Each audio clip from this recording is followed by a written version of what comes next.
जय श्री हरि। प्रभु प्रेमी सभी भक्तों को मेरा हृदय से प्रणाम। पिछले सत्संग में हमने कर्म फल के बारे में चर्चा की थी कि किस किस काल में कर्म फल मिलता है।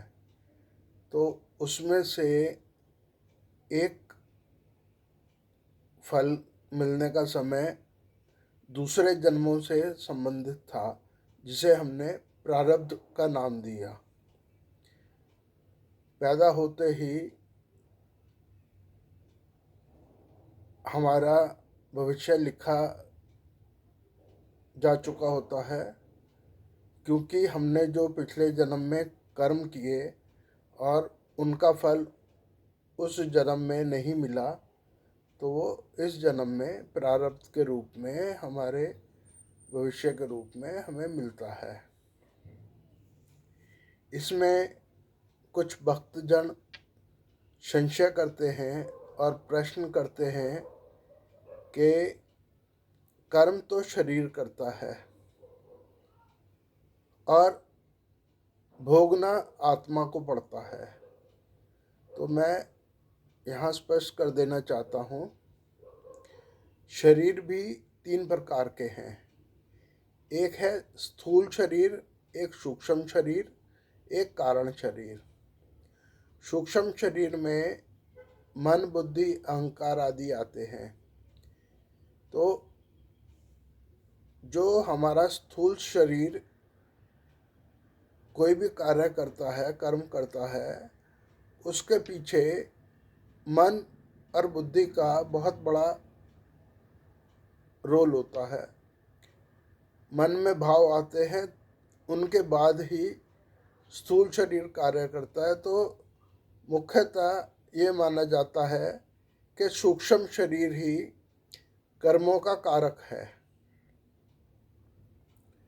और इस देह की समाप्ति, इस देह की मृत्यु के बाद सूक्ष्म शरीर ही आत्मा को लेकर दूसरे शरीर में प्रवेश करता है।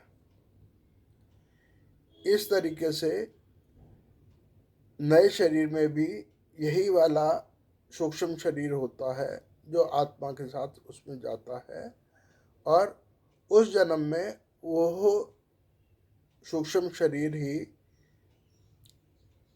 इन कर्मों के फलों को भोगता है। इस विषय को अच्छे से समझाने के लिए एक छोटी सी कहानी है। एक शहर में एक सेठ जी थे, बहुत दान पुण्य किया करते थे, बहुत पैसा था उनके पास में।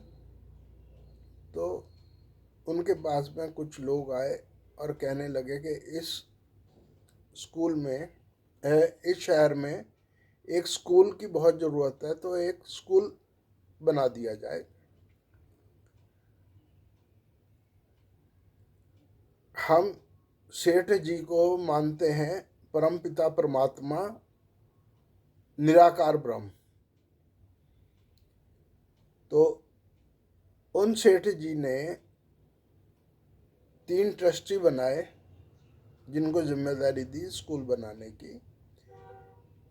ये मूलतः हम मान के चलते हैं ब्रह्मा विष्णु महेश जो हैं वो ट्रस्टी हैं। उसके बाद में एक प्रधानाचार्य नियुक्त किए गए। मानिए आपके आराध्य देव हैं, कृष्ण भगवान है, राम भगवान है, या कोई और भगवान जो भी आराध्य हैं आपके, वो प्रिंसिपल, और बाकी के सारे देवता जो हैं वो अध्यापक हैं वहाँ पर उस स्कूल के। अब जो बच्चे यानी कि इंसान, जीव उस स्कूल में पढ़ते हैं, तो उन सब के नंबर 1 से नहीं आते हैं, क्योंकि उनकी मेहनत अलग अलग थी, उनके बुद्धि का स्तर अलग अलग था। वो विद्या का